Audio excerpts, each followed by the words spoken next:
Queridos irmãos e queridas irmãs, que Jesus nos abençoe, nos dando a sua paz. Eu peço perdão pelo atraso, mas eu definitivamente não sei dirigir à noite.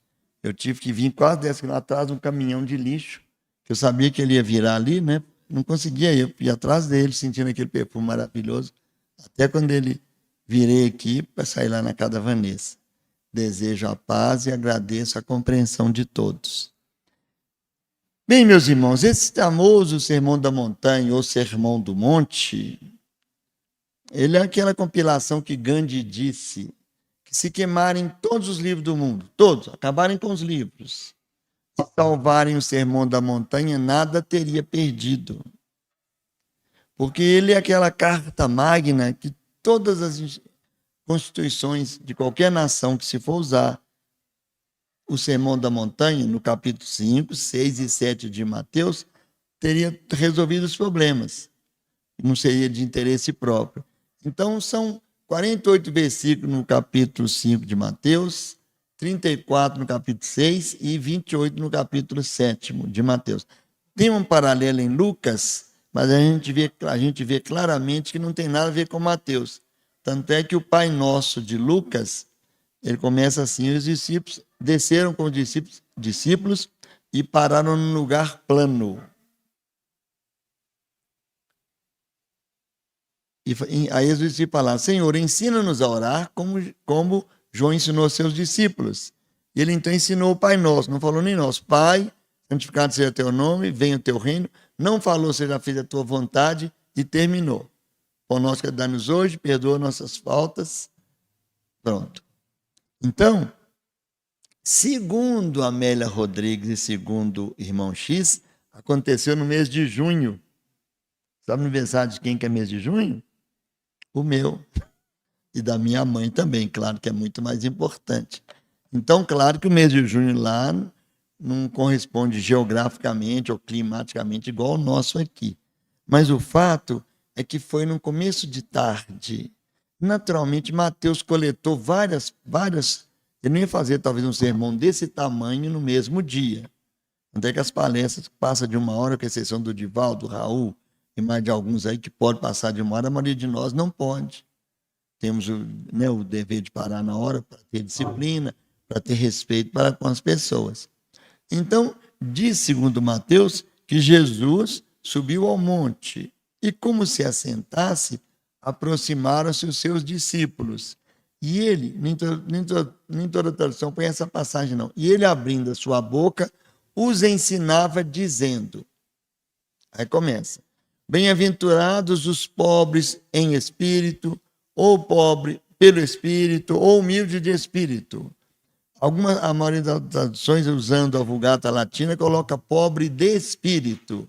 Mas o pobre de espírito é uma criatura, podemos chamar de vulgar, porque quem tem pouco dinheiro é pobre de dinheiro, quem tem pouca sabedoria é pobre de sabedoria. Então, no fato, tanto é que Allan Kardec colocou no capítulo 7 do Evangelho segundo o Espiritismo, bem-aventurados, ele copiou literalmente como ele pegou a tradução para compilar o Evangelho.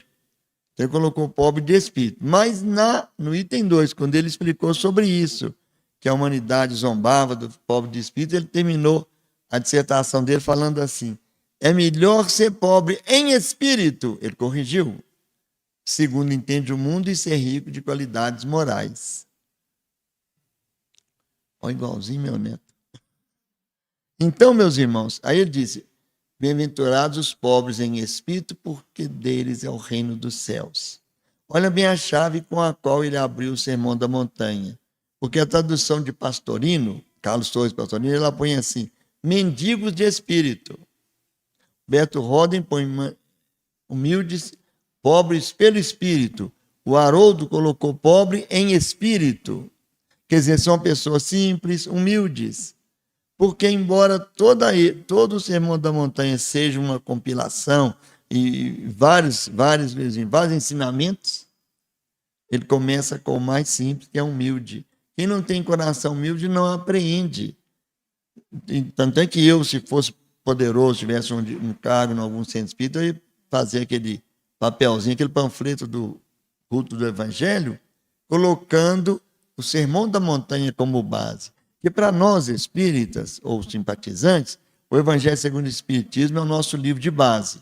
E eu descobri que a maioria dos espíritas não lê o capítulo 20, lá no item 5 do Evangelho, segundo o Espiritismo, quando o Espírito de verdade fala assim, bem-aventurados aqueles que disserem a seus irmãos, venham, unamos os nossos esforços para que daí não sofresse dano para a obra. Porquanto o Senhor, quando chegar, lhe dirá, ditosos sois vós, que soubeste calar vossas invalidades e vossos ciúmes, para não fazer dano à obra.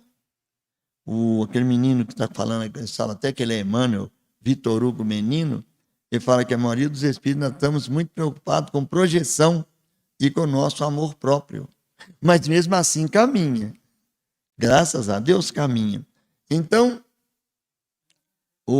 esse capítulo 20 é o capítulo que fala trabalhadores da última hora.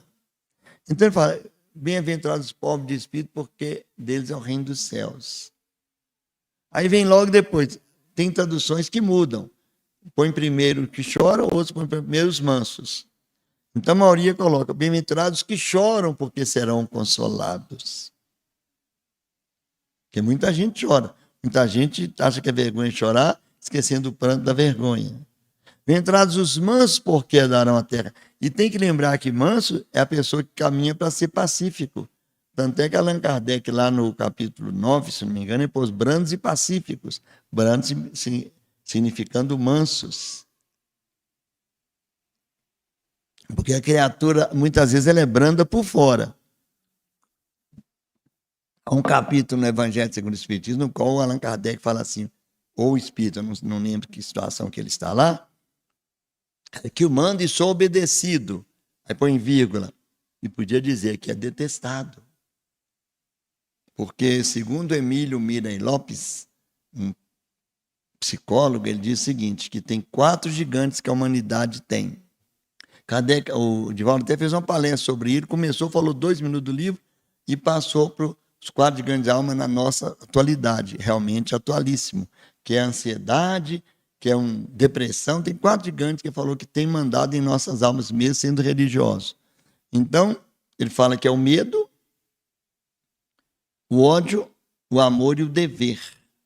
Então, o dever ele colocou acima do amor, por quê? As criaturas, às vezes, ele tem que ser manso, mesmo que ele tenha uma índole nervosa. Não sei se eu estou lembrado no capítulo 9, lá, que eles falam que a pessoa, o corpo não dá cola àquele que o espírito não é. Então, quando a gente fala que é nervoso, põe culpa no corpo. É meu corpo, minha natureza. Mas muitas vezes a pessoa fala, eu sou muito franco, mas pode apostar, ou ele é sem educação, ou ele é rico. Sem educação é toda vez. É rico é a polícia, que usa aquela cobertura que tem para ser verdadeiro. Porque o sincero não fere. No livro Agenda Cristã fala, o cristão não fere.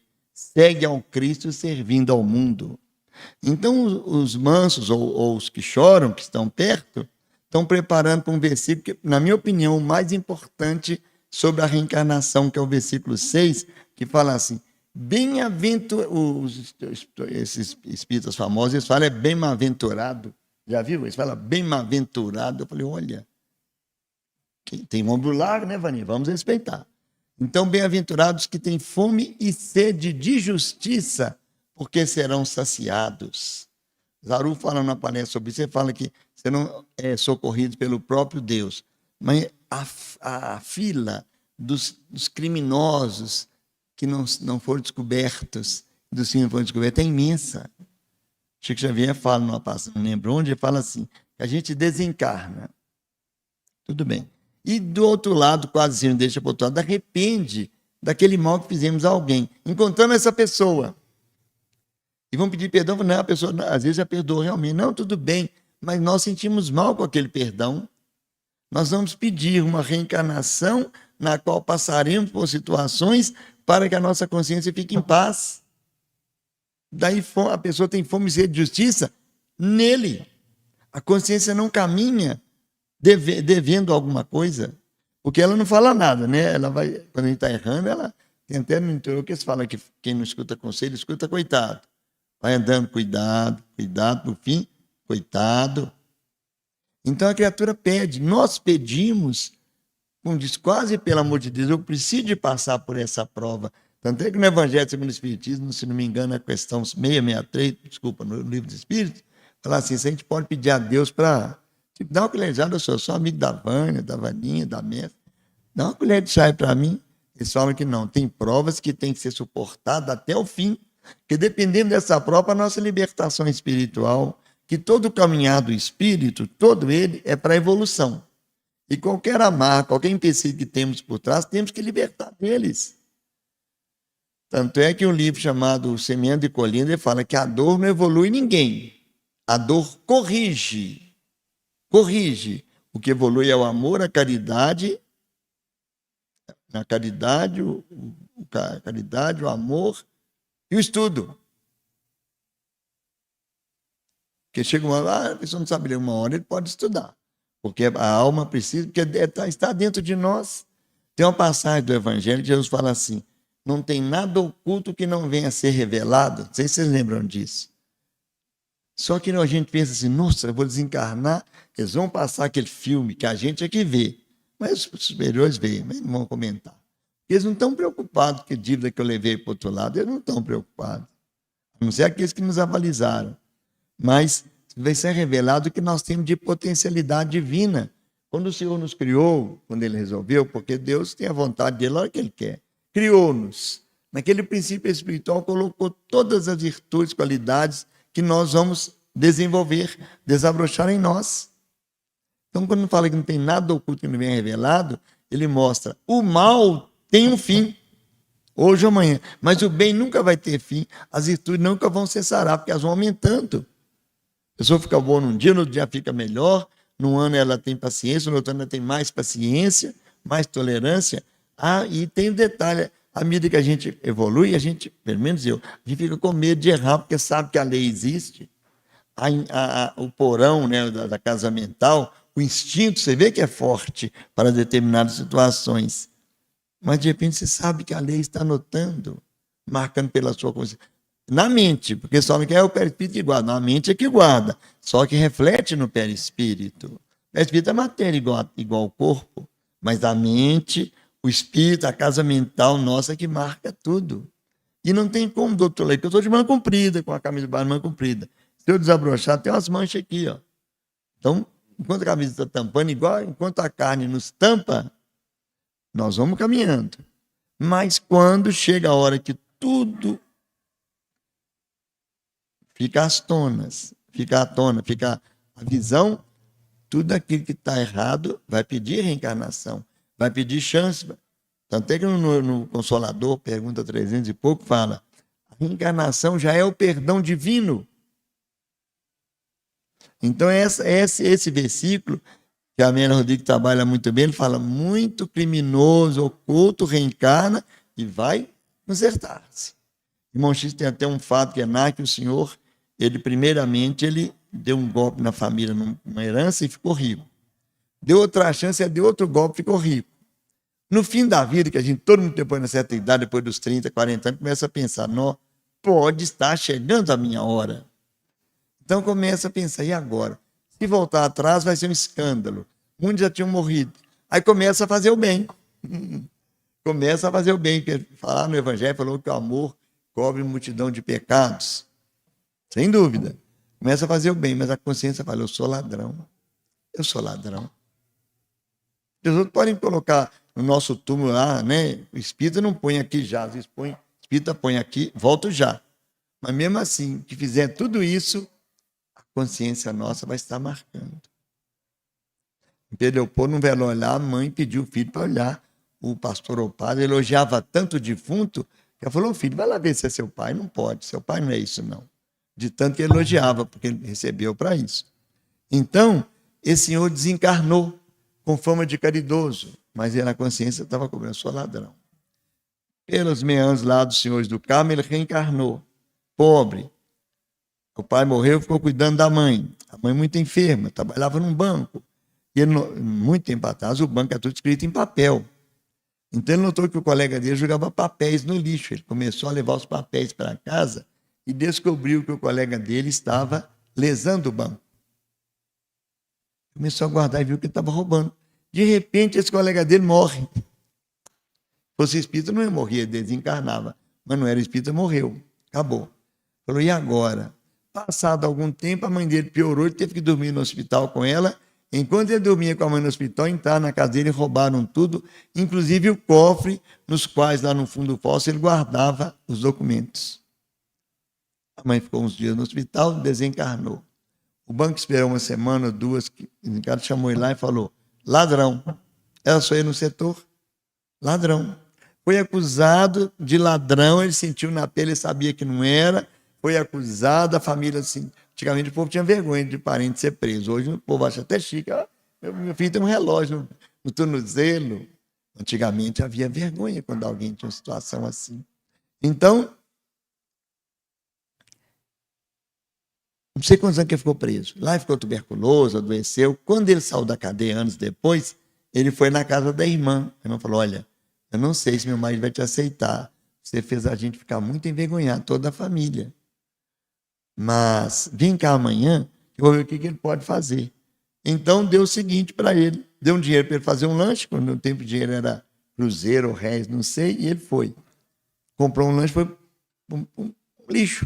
O lanche, ele achou o cofre. Porque ele julgava que quem tinha roubado o cofre eram os parentes do colega dele que morreu.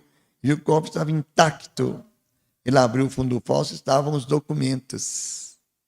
Deu aquele alívio, pegou um isqueiro e queimou os documentos. A consciência limpou. Bem-aventurado que tem fome e sede de justiça, porque serão saciados. Eu comentava com uma amiga, muito tempo, ela foi nossa paciente, eu falei com ela, olha, você sabe como que errei muito, mas eu tenho que dizer uma coisa. Todo dia que a gente vai fazendo, uma hora a gente cansa. A consciência não deixa. E aí você vai chamar seu marido e contar para ele. E aí ele pode te matar ou perdoar. E se eu não falar com meu marido? Você vai no psiquiatra. Com certeza. A consciência vai cobrar. A consciência é a voz de Deus. Lá no Livro dos Espíritos, na questão 621, não fala isso? Onde está escrita a lei de Deus? Na consciência. E a consciência pede você cumprir a lei de Deus. O professor Romanelli fala que o livre-arbítrio autêntico nosso é caminhar segundo os parâmetros da lei de Deus. Eu estou fazendo, não, está caminhando. Ele não vai ter peso na consciência. Então, eu demorei mais nesse versículo, porque ele realmente é para nós meditarmos. Tem muita gente, vai ser justiça, assim, meu patrão mandou embora, meu patrão, depois eu vou ser justiçado. A justiça é nós que pedimos. E o sétimo, que vem para você melhorar a situação do sexto, que é o misericordioso. Bem-aventurados que são misericordiosos, porque alcançarão misericórdia. Aí vem o oitavo, os puros de coração. Tem tradução que põe limpo de coração. A mesma coisa com a, mas acho que limpo você limpa, porque poucos de nós, não sei, talvez a Vânia, a Mensa, não sei quem, tem coração puro. Mas eu, pelo menos, sei que eu não tenho. Eu tenho que dar muito tapa na minha testa ainda. A senhora também tem, né? Cabelinho branco ali. Porque as pessoas externam bondade. Eu lembro que uma amiga minha, filha de um amigo delegado, ela não foi na campanha do Quiri e eu fui orar. Hoje eu fujo de oração. Fujo.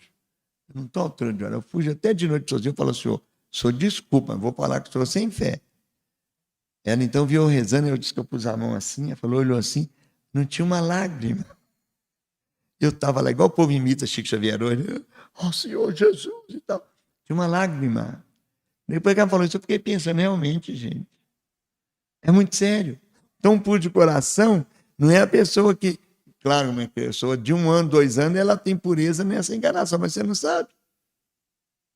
Nós não podemos dizer isso. Agora, lutar para purificar, isso é importante. E o 9, que fala, Kardec pôs brandos e pacíficos no capítulo 9 do Evangelho. Porque ele usou a tradução lá de Osterwalde e de Mestre de Saci, que vinham da Vulgata Latina. Então, lá tinha, no capítulo 9, tinha bem-aventurados os pacíficos. Então, eu pesquisei uma vez para falar, tinha 32 traduções. 26 eram pacificadores, uma que promove a paz, e 3 ou 4 que eram pacíficos. Então, bem-aventurados pacificadores, porque serão chamados filhos de Deus. Pacificador não é só aquele que faz mal para ninguém, mas tem que fazer o bem. O Allan Kardec não esquecendo disso. Por isso que eu falo, se você não achar na Bíblia, embora só 40% do Antigo Testamento seja de homens, seja de Deus, quer dizer, o resto é de homem, você acha tudo, essa parte aí, pergunta 642. Para agradar a Deus e garantir sua posição futura, bastará que o homem não faça o mal?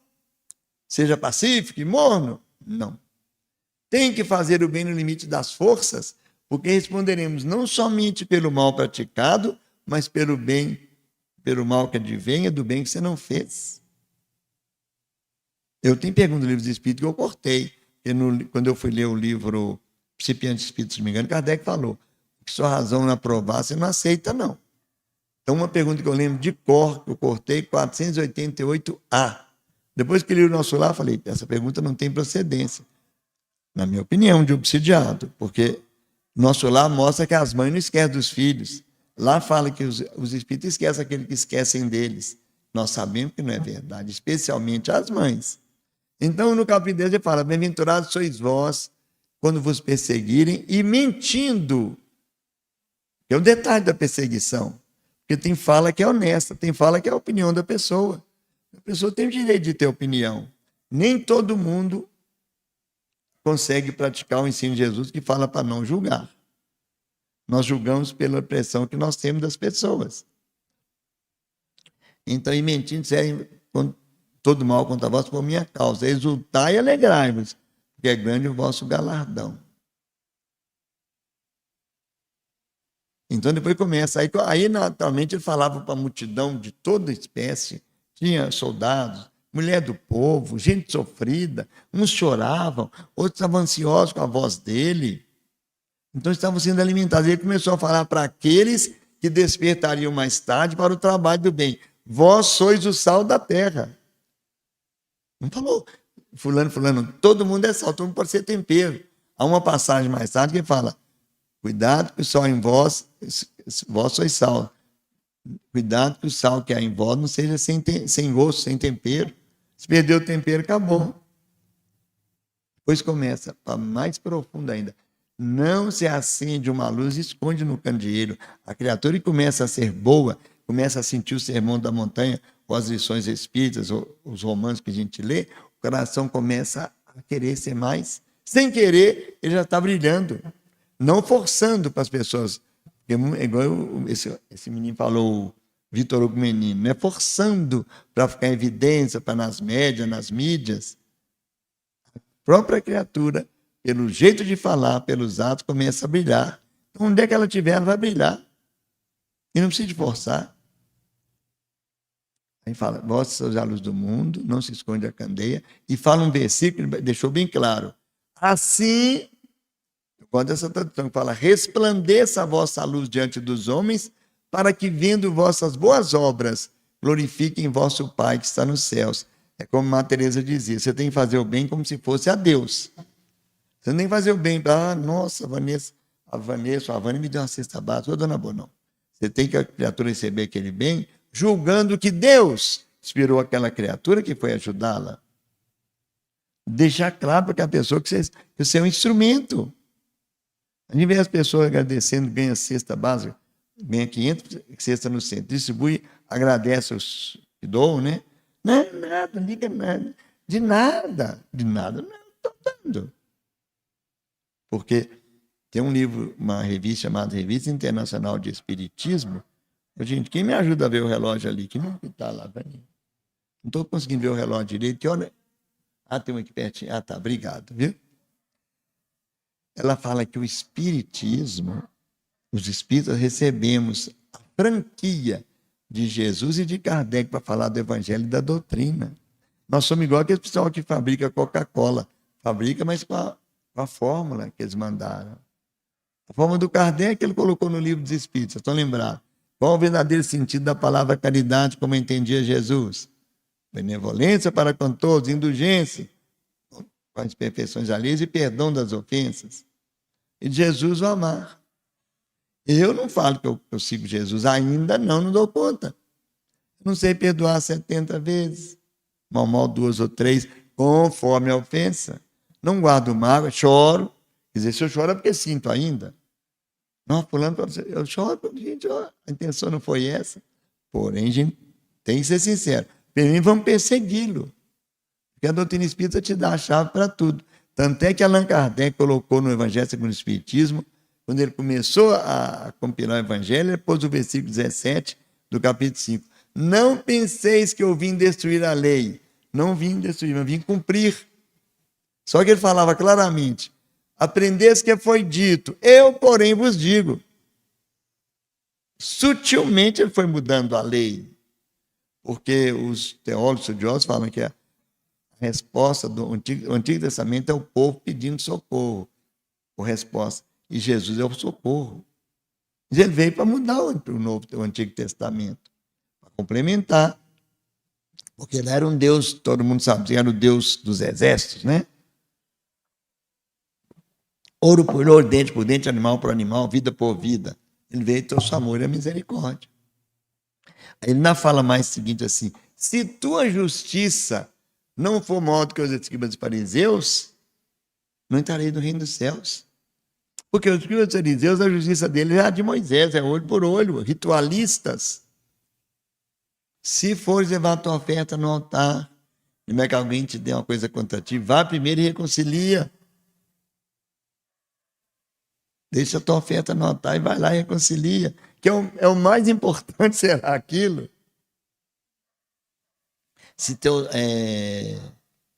Aí fala, não adulterareis. Depois fala, seja o vosso falar sim, sim, não, não. Se alguém te bater numa face, oferece a outra. Qual que consegue isso? Os dirigentes do centro falam assim, não, tem que ensinar o povo também. Eu falei, olha, eu vi Haroldo Dutra falar, não sei de onde ele tirou, que se o cara cuspir no centro espírita, o dirigente, os hospital vão lá e limpam sem falar nada. Zé de Paula, fundador do centro da Imperial Porto, que a gente milita também, ele falava, se um bêbado chegar no centro pedindo passe, você dá um passe, porque obsessor não leva ninguém para o centro espírita. Se ele foi um espírito bom que levou. Você não precisa chegar a fazer o ritual todo, que até vai assustar. Mas vai começando com ele, mentalizando. Zé de Paula Virgílio, lá de Pedro Leopoldo. Então ele continua, né? Aí vem mudando a lei, ó. Aprendesse que foi dito. Amarás o teu próximo, odiarás o teu inimigo. Eu, porém, aí, ó, mudando a lei. Na tradução corrigida, João Ferreira de Almeida fala, eu, porém, vos digo, amai vossos inimigos, bendizei os que vos maldizem, fazei bem os que vos fazem mal, orai pelos que vos perseguem e caluniam. Nos dá 4 opções. Aí fala, né, que assim, se amar só o que você ama, que vantagem você tem? Não é fácil amar os que estamos perto de nós aqui, ó, todo mundo em silêncio, se cai a meia de qualquer objeto, a gente vai apanha, aquela maior paciência.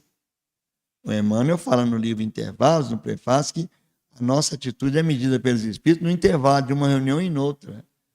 Nossos atos com família. Agora, se a gente é brando, se a gente é passivo, se a gente é pacificador, se a gente é misericordioso. E a pergunta 886 corrobora a misericórdia. Aí fala, aí termina falando, assim, sede perfeitos. Aí vem o sexto, você fala as 3 ordens. Maravilhosa. Quando deres esmola. Tem tradução que fala, quando fizeres a justiça. Que a justiça, a palavra que dá a justiça, é a da esmola também do grego. Então a gente usa mais, quando deres esmola, não estava a tua mão esquerda que fez a direita. Quer dizer, é a caridade. Embora falando esmola, é a caridade. Depois fala, quando orares, entra no teu mundo íntimo, entra no teu quarto. Quando orar, que ele não falou sim, não. Sabe que um dia você tem que dar esmola, sabe que você tem que fazer o bem. Não é falou sim, não, é quando fizer, porque você vai ter que começar. Que ninguém vai escapar de começar a fazer o bem, seja perdoando em família, seja tolerando, não importa. Quando orares, entra no teu quarto. Não oreis como os outros, que gostam de rezar em público. Vós orareis assim. Esse é o Pai Nosso que Emmanuel, que Mateus colocou. Pai Nosso que estás nos céus, santificado seja teu nome, venha o teu reino, seja feita a tua vontade, assim na terra como nos céus. Aí vai para o nosso, etc., como os irmãos sabem. Tem muitas traduções que terminam falando assim, pois teus são o reino, o poder e a glória para sempre. Um expositor famoso aí, Costa Larga, falando orações chateando, que ele conhecia provavelmente uma tradução só. Tem espírita que já reza, já fala assim, vosso reino, amor, e riu. Quem estava assistindo riu também. Só que ele não viu, estou falando que tem isso. O pessoal da União, quando a gente assistia, sempre era só eles que sabiam. Então a gente não estava discutindo, eles sabiam. O São Manuelzinho falando e falou. Não ide às gentes. Eu falei, São Manuel, na minha tradução é gentios, só se for na sua. Por azar dele, eu era muito mais chato que eu sou, hoje eu tinha 5 traduções. Eu falei, no intervalo, eu falei, São Manuelzinho, eu sei que você. Olha, você nem vai me chamar mais, né, Vânia? Falei que eu sei que vocês da União sabem tudo, só vocês que sabem. Isso é o Instituto Obsessor que fala, né? Mas olha para o senhor ver, eu tenho 5 traduções, só uma que é gente, porque gente, São Manuel, não sei se o senhor sabe, é o sinônimo de gentios. Paulo de Tarso, Apolo dos gentios, gentílico. Aí falou nada não. Aí sempre que viu assim, ó, cuidado que eu vou falar, vai que o cara vai falar. Eu falei, não, São Manuel, meus filhos me chamaram a atenção, vou fazer isso, mas não. Só que aquela hora o senhor falou tão veemente, com tanta certeza, me pôs lá embaixo. Claro, eu fiquei caladinho, mas eu dei o troco, que foi muito feio. Mostrou que meu coração não era brando, ainda não é. Depois continua. Quando jejuares, não é jejum de ficar assim, porque o jejum é renúncia. Ele foi o último. Fazer renúncia é muito difícil. Você pode fazer, não sei se esse ano eu não vou comer beterraba. Fácil. Não, eu não gosto de rabanete. Não, na Semana Santa eu vou fazer regime, jejum de rabanete. Vai. Diferença. Não sei se vocês gostam, eu não gosto. É fácil. Agora, fazer jejum do que precisa, com relação à alimentação. Mas jejum é renúncia.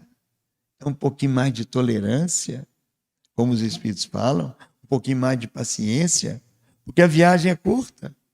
Você espera para 2 dias, de repente você vai embora, a pessoa vai embora. Lá em Pedro Leopoldo, não sei se eu contei para você de outras vezes que nós viemos, eles marravam o defunto assim, ó, com lenço, não sabia porque eu falei, eu tenho que pesquisar, fiquei olhando. Aí descobri que nós do enterro, chegava filho, chegava mulher e chorava.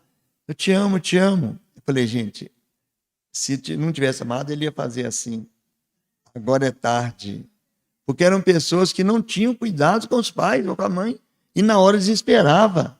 Porque a medicina legal descobre a doença um dia depois. Você vê um familiar seu que morreu, você julgou mal às vezes o tempo todo. Eu julguei mal uma senhora que era médium no centro que eu frequentei aqui. Ela andava muito assim. Eu falei, nossa senhora, médium. E anda muito. Aí passado no dia, ela falou, não, eu estou com a perna doente. O que foi? Não, eu tenho problema de coluna. Você vê como é que eu ando? Minha coluna puxa. Eu falei, nossa. Anos julgando-a. Não falei com ninguém, mas julgava. A gente não, inconsciente, a gente não tem respeito. Ele continua lá no capítulo 6. Depois do jejum, ele fala umas situações e fala assim, teus olhos são a luz de teu corpo. Se teus olhos forem bons, todo o teu corpo terá luz. Mas se teus olhos forem maus, todo o teu corpo estará em trevas. E quão grandes serão tais trevas. É o olho e a consciência, cada um vê o outro conforme ele tem de guardar. Você pode ver uma pessoa cambaleando, podia estar preso, não, ele está com um pouquinho de labirintite. Aquela senhora na Paraná, não sei se tem hoje, rodando a bolsinha com cigarrinho assim, você fala, olha, gente, é uma fada. Você está cansado de ver que é essa fada. Mas é a fada que vai virar. Jesus orou Madalena.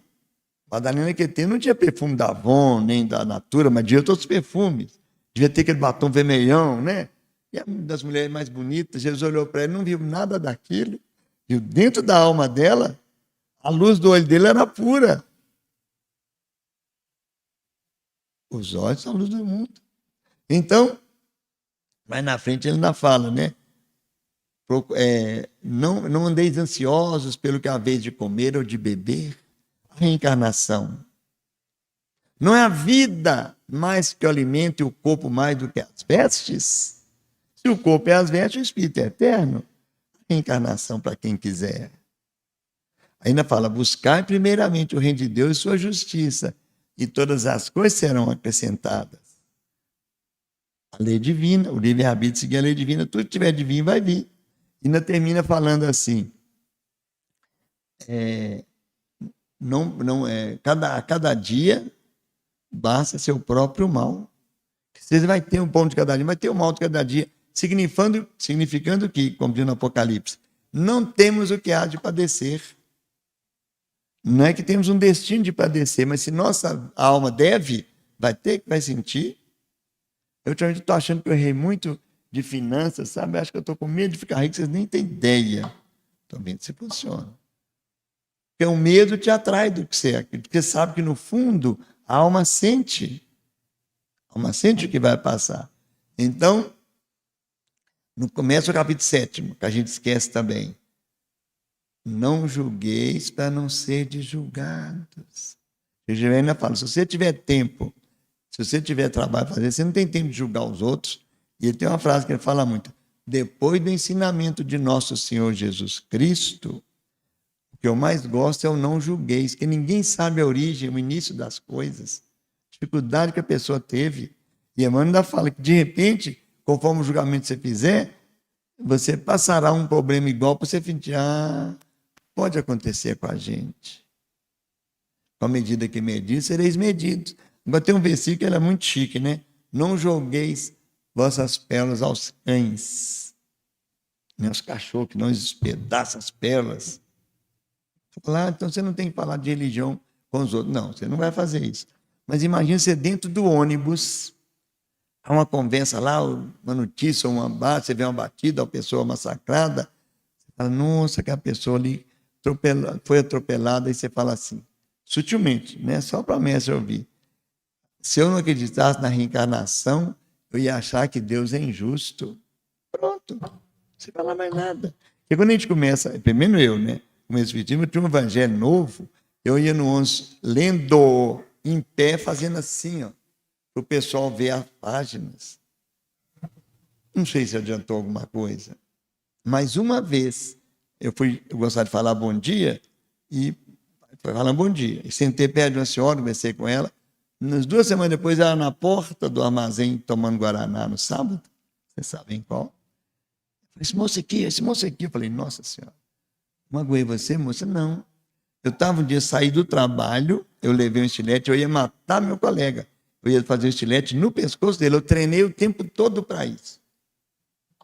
Aí, de repente, só entra no ônibus. Falei, vem aquele moço chato que fala bom dia. Aí só vai, senta junto comigo. Só tinha vaga ali. Falei, bom dia. Falei, não, bom dia o quê? Falei, mas pelo menos, pode não ser bom, mas você está podendo ver. Se você estiver sentado aqui com a bengala na mão. Só isso. Esperei de 1 a 10, contei até 20 e mudei de lugar. Eu não queria minha presença. Aí ela disse que foi para o trabalho, lembrando que ela podia ver, e até na hora de 6 horas da tarde ela não matou a pessoa. Passada a semana, a pessoa morreu sozinha, deu infarto. Ela só ia adiantar. Então, isso, eu não quis pregar religião. Eu gosto de falar bom dia, mesmo que as pessoas não respondam. Não é por amor também, não. É o que eu gosto de falar. É igual o meu trabalho lá. Eu tenho 50 anos de trabalho voluntário. Não é por amor ainda, mas vai ser. Vai ser um dia. Se eu parar de trabalhar, não dá tempo. Então, vou tentar perseverar. Então, ele vem lá mais para frente, né?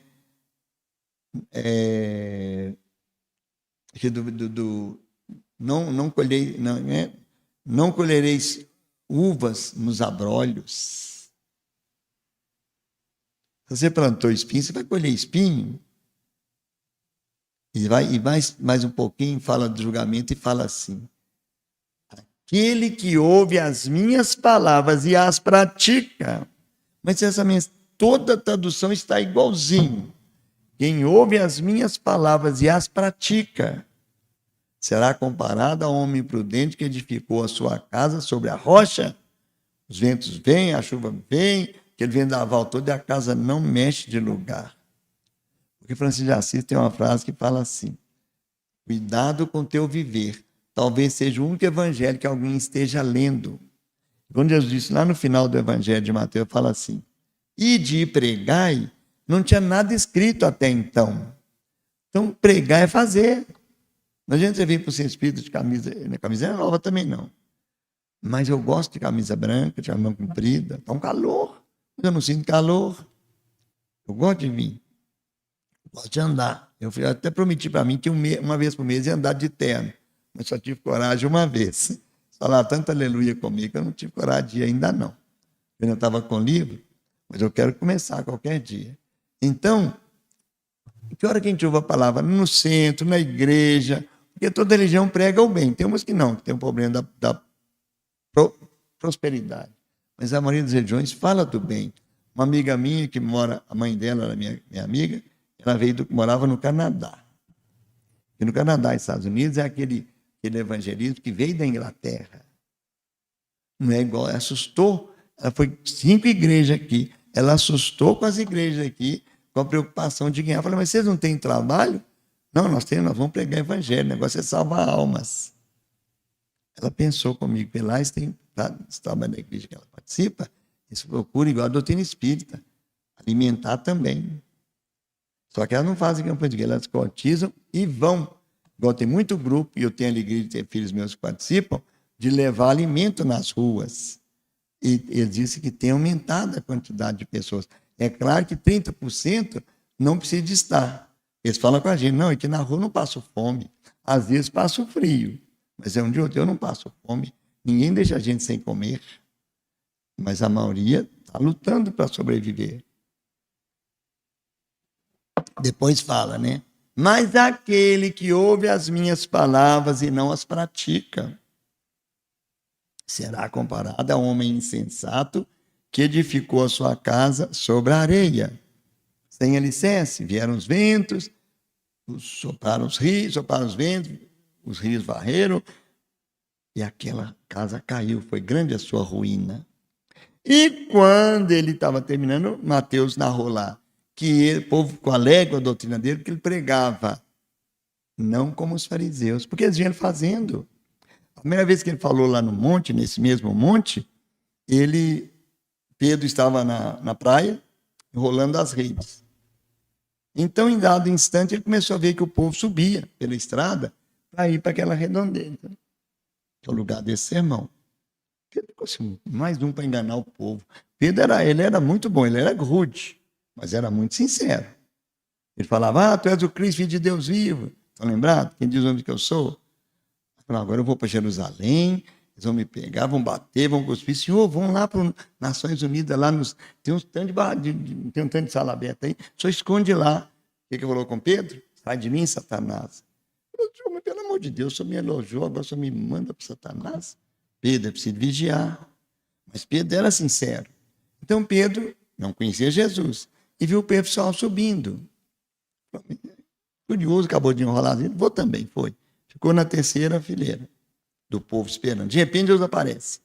Ele não viu, sumiu. Do nada, ele chegou. A hora é esta para a grande renovação pelo reino de Deus. Tudo que o homem se apega é efêmero, é passageiro. Até o próprio corpo no qual ele habita é passageiro. Eu vos convido a um reino que não será atacado pela ferrugem nem pelos ladrões, que vai começar da alma, alicerce para o reino de Deus. Nisso, uma senhora atrás de Pedro, se o senhor curar minha filha, eu vou seguir-te. Aí Pedro virou bravo, ele estava gostando da palavra. Quando ele virou para a senhora para chamar-lhe a atenção, era uma criança. Pedro então pegou a criança no colo, levou para Jesus. Pôs Jesus nele, como disse Simão, Pedro, filho de Jonas, eu te conheço desde ontem. Não falou nada, o olhar dizia isso. Pôs a mão na menina abriu a boca, seguirei o Salvador para sempre. Mas quando Jesus desceu a túnica, que estava estendida às mãos, esbarrou no peito de Pedro. Ele perdeu o contato com o mundo sensorial. Acordou já era tarde. Isso foi de manhã, essa parte de Pedro. Ele ficou impressionado. Daqui a pouco o André, irmão dele, chama ele. Pedro, eu conheci o moço, você está doido? Tem coisa assim, não? Ele não contou, não. De repente chegou. Chegou ele lá para apresentar ele, que teve o passagem dele também no barco.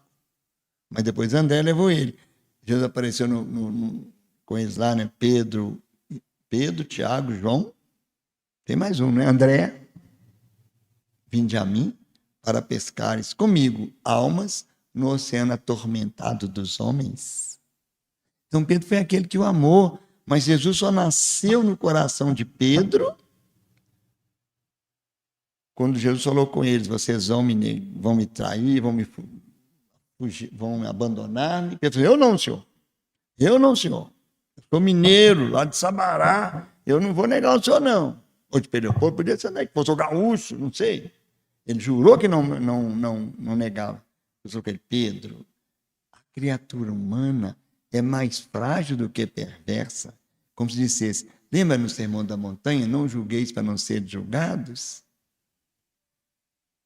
Não, senhor, mas não nego mesmo.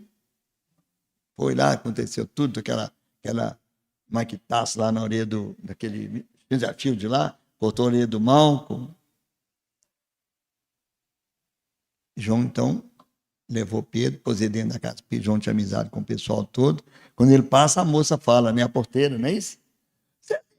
Não, senhora, pelo amor de Deus, eu nunca vi ele, não. Dentro dele gritava, mas, Senhor, que força manda a minha fraqueza? Eu amo. Mas na frente, mesmo pergunta.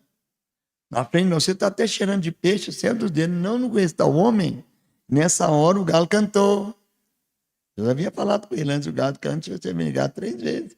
Ele olhou, viu Jesus no cárcere, olhou para ele sereno, e Pedro escutou a voz do Cristo.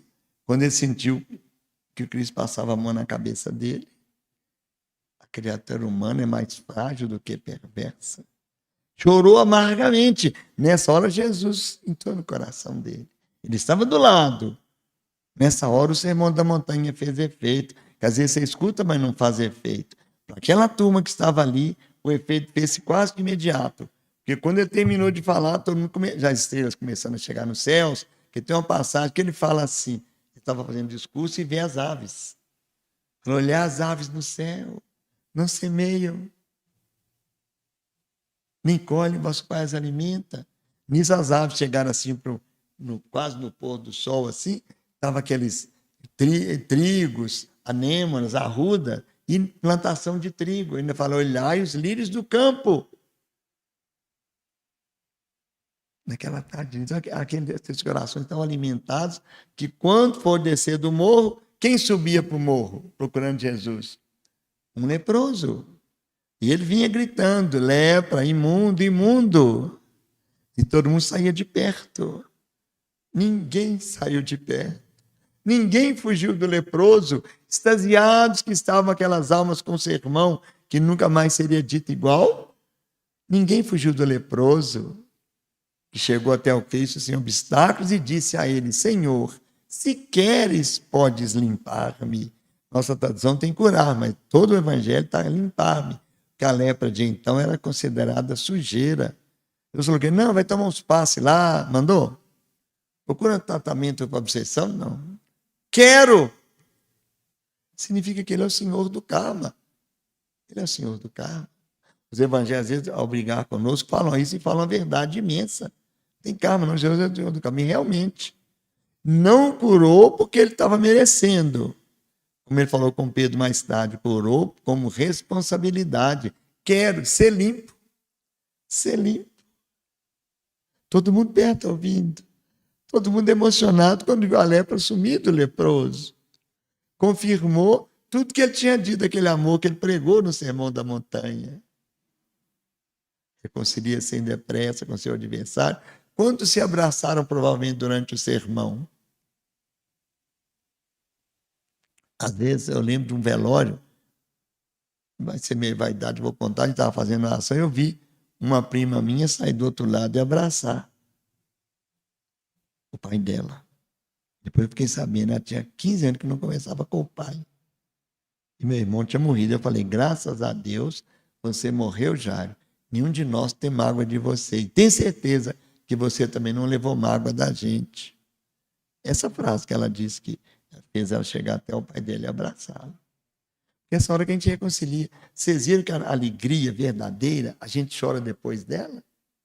Imagina aquelas lágrimas, aquela multidão sofrida, consolada, as lágrimas descendo. Aquelas mães aflitas, porque os soldados também eram humilhados. Tanto é que vocês veem, Paulo, muitos seguidores de Paulo eram romanos. Não sei se é Efésios, ele fala, vos saúdo principalmente os da casa de César. Então, eu creio que o Sermão da Montanha é a carta magna da humanidade, para as casas espíritas, para as casas católicas. Joana de Ângeles, no livro SOS Família, é uma compilação, uma antologia de outros livros. Então, eu não sei de qual livro que ela tirou. Ela fala assim, semanalmente, sozinho ou acompanhado, separe um dia para estudar os ditos do Senhor, contido nos 4 livros. E você pode pôr no ônibus, que você ler o Evangelho segundo o Espiritismo, tal qual nós fazemos, para muita gente a palavra Espiritismo, eles têm um certo asco. Porque, na verdade, nós sabemos que o Espiritismo tem a ver com a doutrina espírita, tem a ver com o espírito. E isso também todo mundo é espiritualista. Porque as religiões todas falam de Deus. Todas. Mesmo que dê o nome de Alá, de Alão, de Jeová, o que seja, falam de Deus. A doutrina espírita fala de um Deus que é Pai. Não que seja melhor que ninguém. As religiões cristãs falam de Jesus. Mas a maioria fala que Jesus é só deles. Quem não está pensando igual a eles está fora.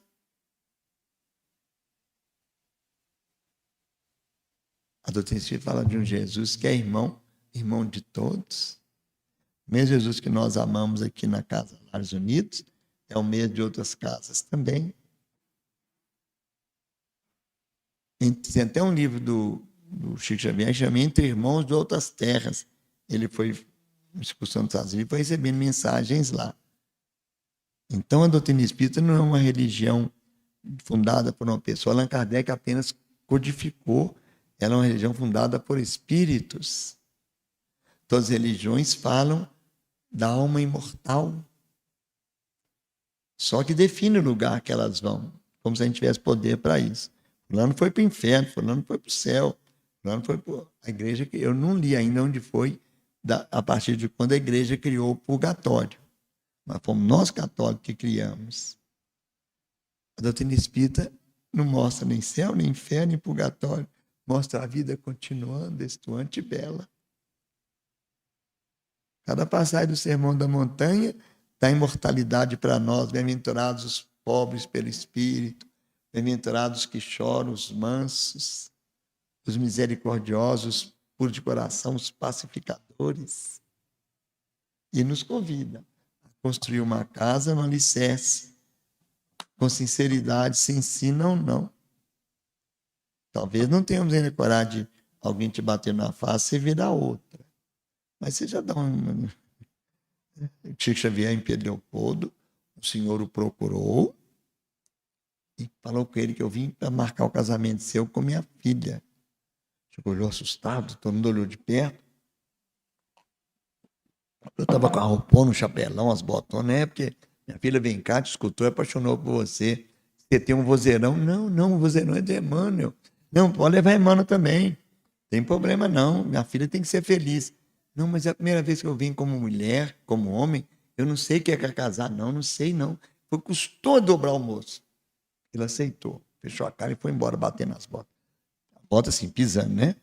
Chegou lá fora, tinha um noivo dela, ou candidato a ela, que encheu o Chico de sopapo no rosto.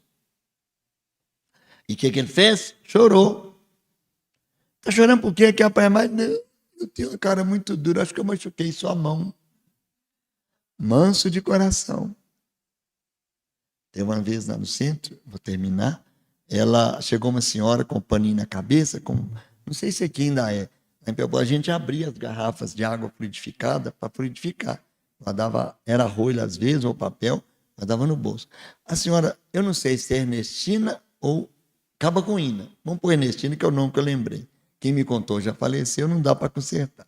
Quando ela abriu a garrafa, era pinga. Cachaça. Aí, todo mundo olhou aqui, esse espírito não é fofoqueiro, vocês sabem, né? Nenhum. Mas foram contar para o Chico, a título de informação, Dona Ernestina, Chico, trouxe pinga para fluidificar. Falou nada. Ele fala que, desde quando ele reclamava, quando o ofendiam, ele arrependia tanto de ter reclamado que ele parou de fazer isso. Fica calado. Aí, na outra sexta-feira, A mãe da gente ensinava a gente a tomar benção. Pato Sinfrone, sou Chico. Benção, sou Chico. Benção, sou Chico. Aí quando ela chegou, benção, Chico. Deus te abençoe, dona Ernestina, Ernelinha. Quando ela abriu lá, ela tirou. Disse, olha, que interessante, a senhora trouxe aguardente para fluidificar. Não, Chico, é pinga mesmo. É barata. Mas por quê? Meu marido só bebe pinga, Chico. E ele, toda sexta, ele mandou eu comprar. E a nossa reunião, aproveito e vim na reunião e levo a pinga para ele. Olha, pode dar uma sugestão? Olha bem, o que é caridade? Não julgueis. Ajuda a partir de onde possa. Ela podia, cada semana, só tirar um dedo de água, na outra semana só põe 2 dedos, 3 dedos, não sabemos o termo. Mas imagine com o tempo, um dia levou só água. Tirei minha pinga, está aqui. Quando ele tomou uma pinga, nossa! Que pinga é essa, mulher? Do Chico Xavier. Parou de beber. Misericórdia, misericordioso, não condenou. Não julgou. Amor. Amor. Agradeço a paciência de vocês conosco. Agradeço a Vânia que nos convidou, a casa que aceitou e desejo muita paz para o coração de todos. Que Jesus nos abençoe hoje e sempre.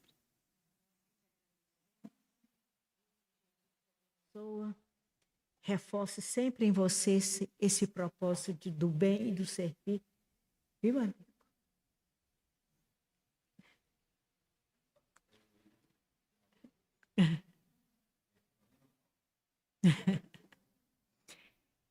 Nós vamos fazer a prece de encerramento para dar boa noite, né? O encerramento aos companheiros de casa.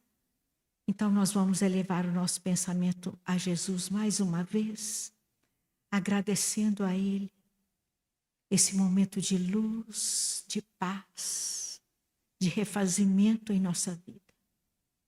Agradecemos, Senhor, essa oportunidade de estarmos aqui, com certeza diante de vós, sendo cuidados, acarinhados e felizes nós estamos por sentir, Senhor, a Tua presença em nós. Que o nosso companheiro Marcondes possa levar consigo a paz e a tranquilidade e a alegria que Ele nos proporcionou. Fique conosco, Senhor Jesus, hoje, agora e sempre. E na próxima semana nós teremos o nosso companheiro Mauro, que vai nos trazer